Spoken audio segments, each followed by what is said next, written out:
Welcome to Persistence Pays. I'm your host, Lori Rowdnask. On today's show, we're going to take you back 200 years to the War of 1812. And Stony Creek has a lot of things happening, as does around the world, about the commemoration of the War of 1812, which was, as I said, 200 years ago. In the studio today, we have a lot of people. We're going to have a great show today, and I'm going to start off with Susan Ramsey, who is really the curator for the Battlefield Museum. And Susan, thank you for being here today. Thank you, Lori, for inviting us. And you are a wealth of information about the battlefield and all of the great things that the battlefield has to offer for tourists coming. It is really a national historical site, and let's talk about some of the things that are on the site. So we have the monument. Let's go with the monument, because that's up at the top of the hill. And tell us what the monument, when the monument was put up and what it commemorates. The monument was opened on June the 6th, 1913, to commemorate the Battle of Stony Creek and also the 100 years of peace between Canada and U.S. at the time. And it was Sarah Calder, the granddaughter of James and Mary Gage. She was the one that initiated the purchase of Battlefield House Museum in 1899, and she was also responsible for building that beautiful monument. It's a very similar style to the one in Scotland, but it has its uniqueness as well. But she decided to have a monument built to recognize the Battle of Stony Creek.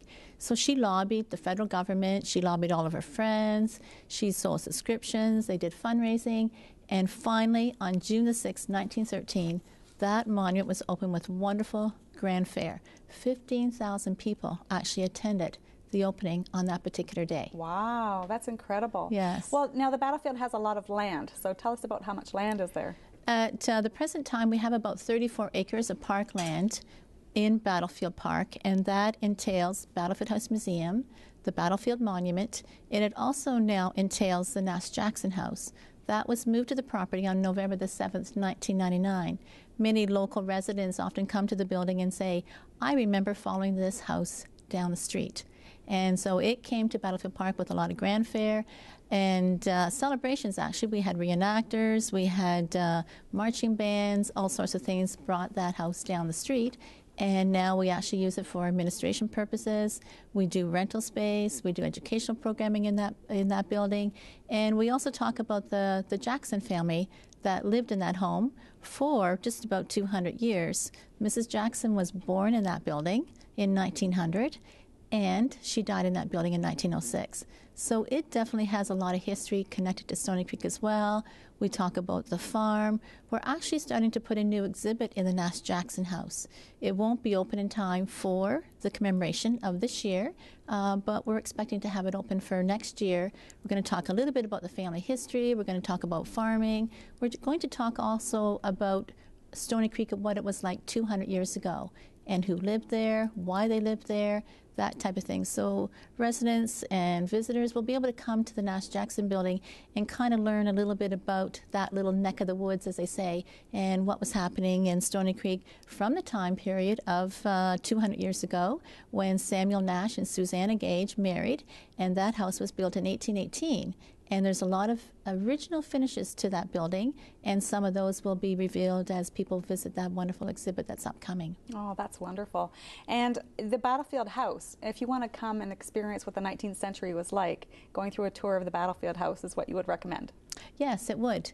We do dress in period clothing when we are giving tours to Battlefield House Museum. So we reflect the early time period of the 19th century. So James and Mary Gage, they lived in that home from the late 1700s to 1835, and then he became a director in the Gore Bank, and he moved to the city of Hamilton.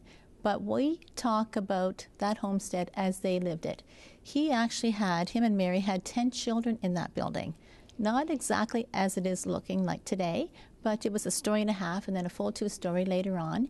So we tell their history, why they came to Upper Canada. He became a very prosperous businessman, and their children flourished as well. So we dress, we do open hearth cooking, we write with quill pen writing with children and students, and we want to share the family history to all the visitors and to the students that come to the Battlefield House Museum year-round, actually. Well, there's a lot to see and there's a lot to do. And I know the first time that I went through, well, I went through it as a child, but I went through again it as an adult. And it was so interesting just going through the house and hearing about the history and how this has become really a landmark of Stony Creek.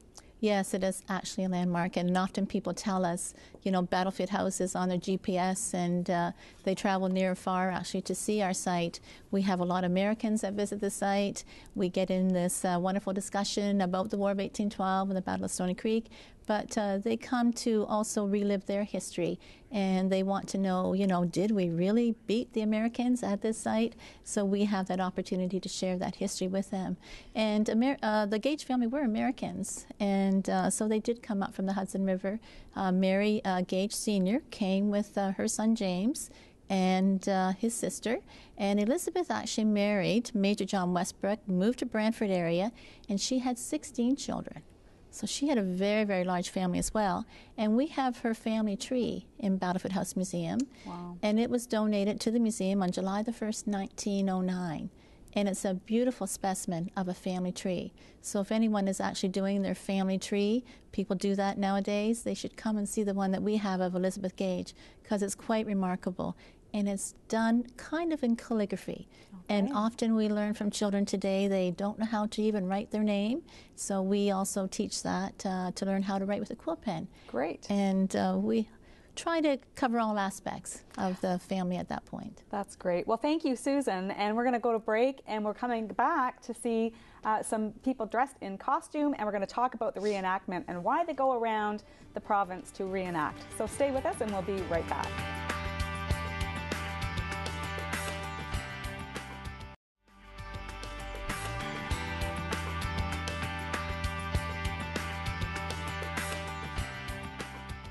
And welcome back to Persistence Pays.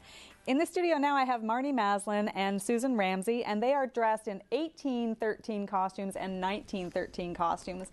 And you know, I just want to talk about, this is how the women used to dress. And Susan, you're 1813, so maybe you could talk a little bit about how the women dressed in 1813 and a little bit about what you're wearing. Yes, to start from the basics, as they say, I do have petticoats underneath my dress. And the dress that I'm wearing is basically like a day dress, and it is woven, and it's kind of like an empire style waist, and it comes right up as an empire. And as you can see, it's floor to floor length. It does have long sleeves. There's actually detachable sleeves. If it gets too warm and the women are working around the fire, they can detach the sleeves. And I do have on a complete hand-woven shawl. This was hand-spun and then woven by our 90-year-old master spinner and weaver that used to volunteer at Battlefield House Museum. And we are sorry to say that he has passed away, but he has spun this and woven it into a beautiful shawl that I wear all the time, and it keeps me nice and cozy, even around the fire. And then I do have another piece of clothing on this afternoon, and it's kind of like a pelisse, and it's a long coat. And once again, it keeps me nice and cozy. And I am wearing a style of a hat that the ladies would have worn in 1813. Great. And Marnie, you're 1913, so tell us a little bit about your outfit. Well, certainly the hemlines are still staying the same. This is before the 1920s when the hemlines went up. So this is sort of the last time that the hemlines were right down to women's ankles. But I think the most notable part of my costume is the hat, and certainly the wide brim and really, really elaborately decorated. Think Titanic. Certainly that's the thought that everybody has when they see it. Yeah, it's beautiful. Really nice. Thank you. So Marnie, tell us what you do at the Battlefield. Well, I'm curatorial assistant at Battlefield House, and my job is to take care of all the programming. So the special events, educational programs. We get thousands of children visiting us every year to participate in our educational programs. Is that through school trips? It is, yes. Yeah. So we get lots of bookings through school trips, and certainly it's very popular through the springtime and Christmas time. We have a lot of students visit us. So we're really busy doing those kinds of tours. And then I'm also in charge of the programming, as I said, special events. So we have many special events throughout the year. And we are open to the public, actually, Tuesday to Sunday from 12 to 4. So that's the time when visitors can come and take a tour with our historical interpreters. It's a great park to have picnics, too. It is. If you want to go there for a picnic, for sure. Now, Susan, you brought some pictures with you, so I want to talk a little bit about the pictures so that we can have a visual of what it was like in the time frame that you're going to talk about. The photographs that you are seeing on the screen are basically depicting the opening of the battlefield monument of June the 6th, 1913. And there were 15,000 people that attended that event. So on May 31st this year, we are actually going to recreate the opening of the battlefield monument as best as we can. Queen Mary is not able to join us as she did by means of telegraph in 1913, but we are going to recreate that with special speakers. We have a school choir coming, we've got Boy Scouts coming and Girl Guides coming, so we are trying to recreate that opening just like Sarah Calder did on June the 6th, 1913, to remember the 100 years of peace between Canada and U.S. at that time, but also her efforts to ensure that the Battle of Stony Creek would never ever be forgotten in our community and now widespread throughout Canada, U.S. Like I said earlier, people come near and far to see this monument. So we endeavor to preserve it, to look after it, and tell that history that is there right in Stony Creek.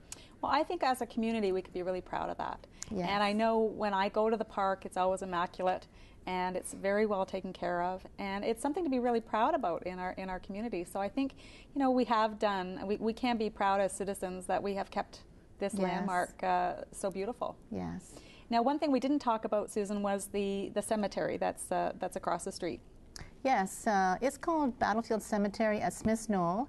It was back in the late 1800s that Farmer Smith, he actually was plowing the field, and when he was doing that, preparing it for spring planting, he found fragments of tunic that was found on that property, and then from that moment on they realized it was a burial for the Battle of Stony Creek, and men were taken across, as I said, across to the knoll, and they were mass buried there.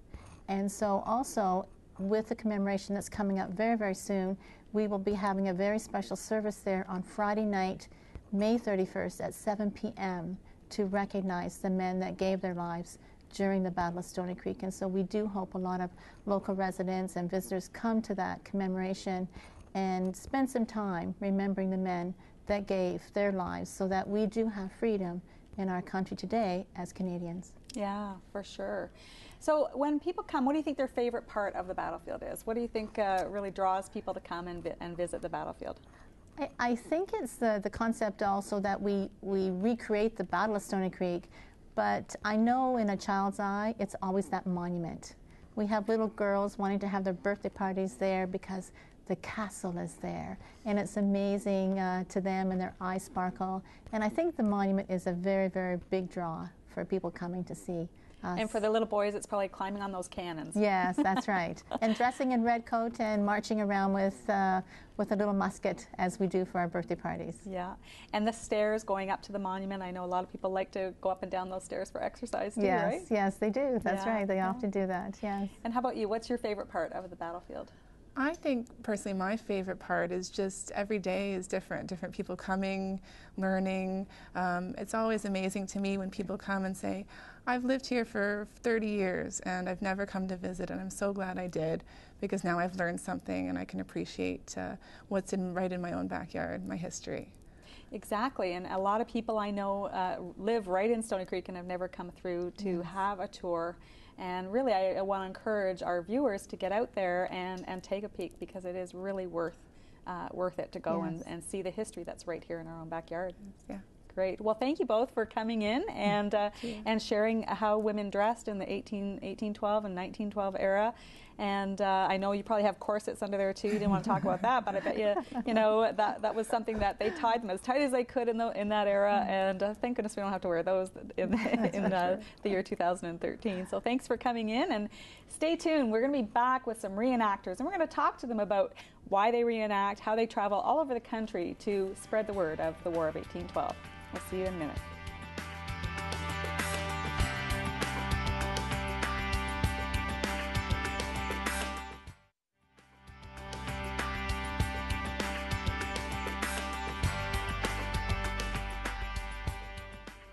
Welcome back to the studio.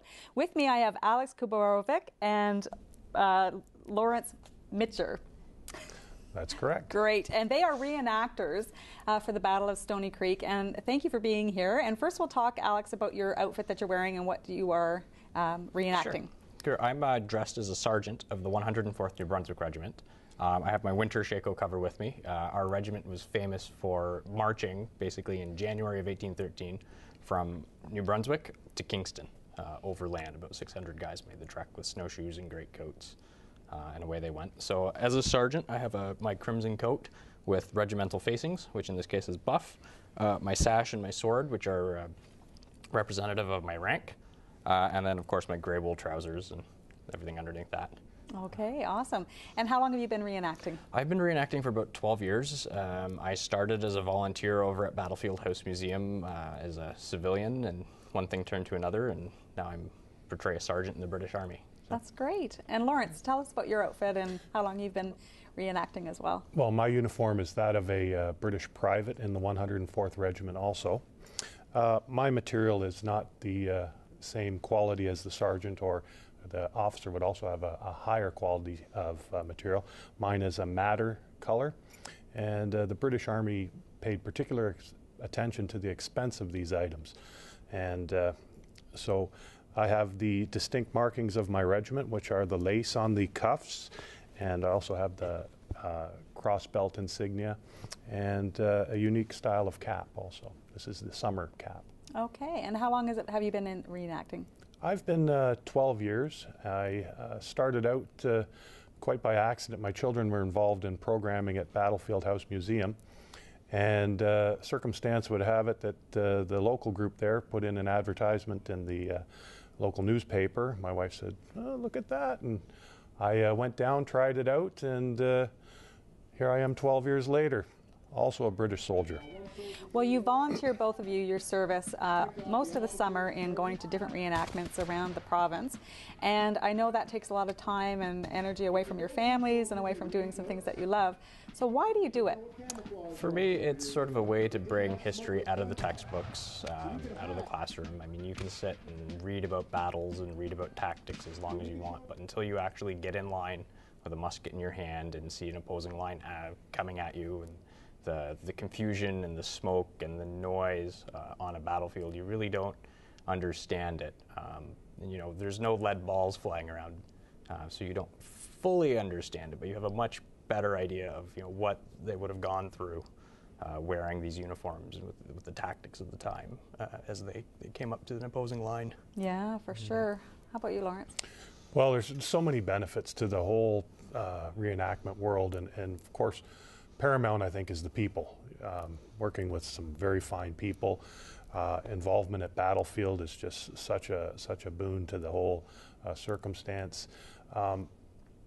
Our group that we belong to, I'm so impressed to belong with those people. It's really, that to me is the best part of it. Alex mentioned the battlefield scenarios. When I started 12 years ago, I started training through the winter, and I hadn't actually seen or been involved with or even heard of reenacting. But I trained hard. I got my my drills and my uniform together sufficiently so that in the first battle of the season, which is May, I attended that, and it was a cold day. The mist was still rising. We left from our parking area and proceeded to the battlefield directly, marched on to the battlefield. As we get there in good marching order, the guns are starting to fire, the cannons. And not having experienced that before, I wasn't used to the actual shake that it makes through your body. You get this big reverberation, and it's like, oh my goodness. Yeah. And after that, we performed on the field, firing volleys and basic maneuvers, and you couldn't actually see the audience because of the mist, but you could see the musket flashes. And I tell you, at that point, I was hooked. It was spectacular to be involved with that. Every time you go out to do like the reenactment, do you get that pounding of your chest and the blood circulating? And I'm sure as reenactors, it is a community. So you travel with the same people, you know, and it almost becomes like a family. Yeah, very definitely. much so. So I can understand how you'd want to continue to do that. So can you think of an experience that you've had, Alex? There's so many. I mean, as a reenactor personally, I find the best experiences are when the audience sort of disappears, because that's when you actually feel like you're back in time. But at the same time, because you have an audience there, we've done some events where you have an engaged audience, and you know, you push and the audience is cheering for the British, or booing you if you're American, and sort of everybody gets involved. That's a lot of fun. Fort Erie always sticks out in my mind because you get to come out of the woods and you run across a field and throw ladders up and you're scaling walls. Stony Creek one year, we did the event in pouring rain. It was the 25th anniversary, and nobody thought it could be done. The muskets are wet, but we pulled it off, wet powder, whatnot, and had a great show. And so you're really proud because you're putting on a show as well as you're there to entertain the audience. So when it goes off well, it's always a really proud moment for everybody. Oh, that's great. Well, thank you both for being here and for the service that you give to the community to reenact some real history in Stony Creek. So thank you both for being here. Thanks for having us. And thank you for coming on, seeing us at Persistence Pays, and we'll see you next time. Be sure to visit the battlefield and go on their website to find out all the activities that are happening to commemorate the 200th anniversary.